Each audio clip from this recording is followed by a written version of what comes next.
Hello everyone. स्वागत है आप सबका एक बार फिर से टेक्निकल जॉब अड्डा यूट्यूब चैनल पर। दोस्तों, आज हम बात करेंगे कि एएलएम एसए इलेक्ट्रीशियन डब्ल्यूपीओ की जो सैलरी है वो कितनी है। जो सैलरी होती है उसको तीन भागों में हम कह सकते हैं कि मिलके बनती है: बेसिक, डीए और अलाउंसेस। तो इसमें जो हमारी बेसिक है वो चाहे यूएच हो, चाहे डीएच हो, चाहे एचवी पैनल हो, सभी के अंदर सबकी सैलरी सेम बनती है। तो जो एएलएम एसए इलेक्ट्रीशियन डब्ल्यूपीओ चारों ही पोस्टों के लिए इन सब की जो बेसिक सैलरी है, बेसिक पे है, वो रहती है आपकी 25,500। एसए के लिए भी 25,500, इलेक्ट्रीशियन 25,500 और आपका डब्ल्यूपीओ इसकी भी 25,500, जो कि अभी रिवाइज होने के बाद नई सैलरी है।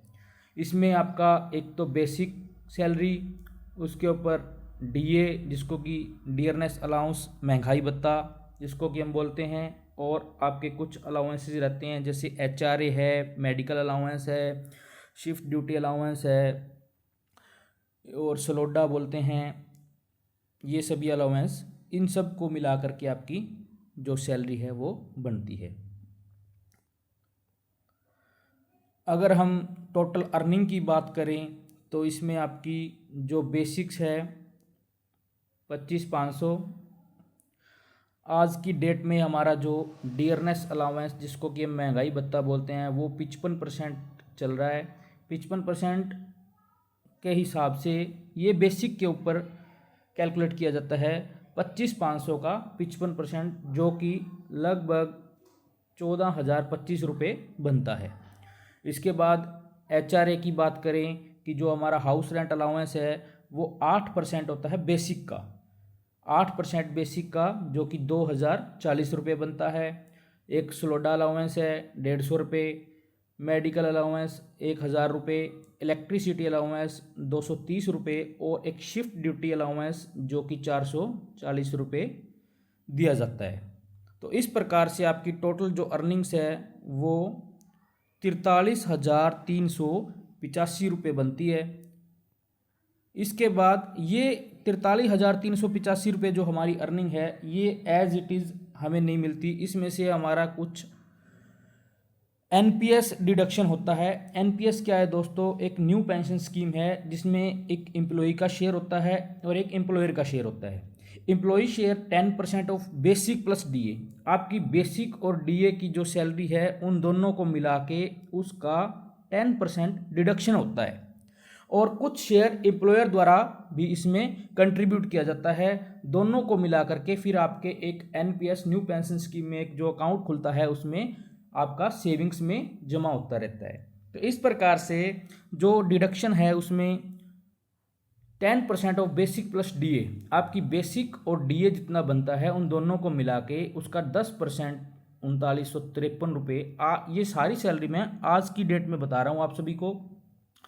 तो 3,953 रुपये आपका जो है एनपीएस का डिडक्शन होगा। इस प्रकार से आपकी जो नेट पेएबल सैलरी बनेगी वो आपकी होगी टोटल अर्निंग्स, और उसमें से टोटल डिडक्शंस को घटाया जाएगा। अर्निंग्स आपको पता है 43,385 रुपये, डिडक्शंस हैं आपकी 3,953 रुपये, और आपकी जो इन हैंड सैलरी बनेगी आज की डेट में वो है 39,432 रुपये।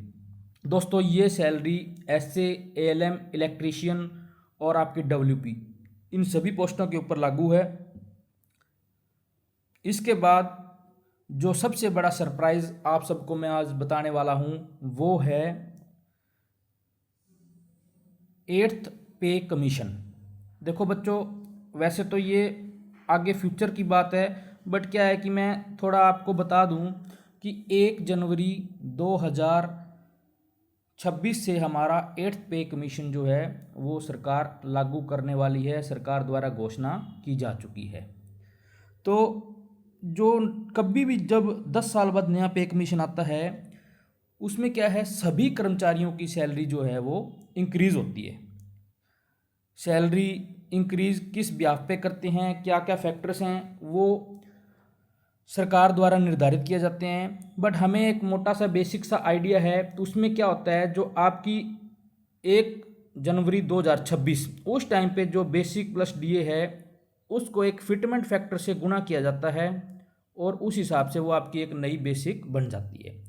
तो जो अभी बातें निकल के आ रही हैं कि जो पे कमीशन सरकार द्वारा घोषणा की जा चुकी है उसमें अप्रोक्सीमेटली 1.82 के समथिंग हमारे को 8th पे कमीशन में फिटमेंट फैक्टर मिलने वाला है।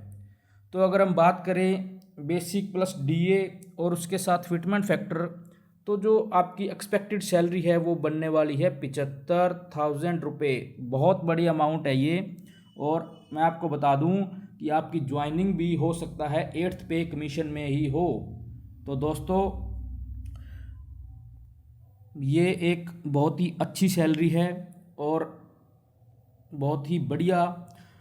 तो मैं आप सभी को यही कहना चाहता हूँ कि जो भी बच्चे इसमें क्वालिफाई हैं सीईटी एग्ज़ाम में, वो अपनी तैयारी जारी रखें और बहुत ही जल्द मैं आपको बताऊंगा कि तैयारी करने का सही तरीका क्या है, भी कैसे हम अच्छी एक पॉजिटिव तैयारी करके कैसे हम फाइनल सिलेक्शन ले सकते हैं।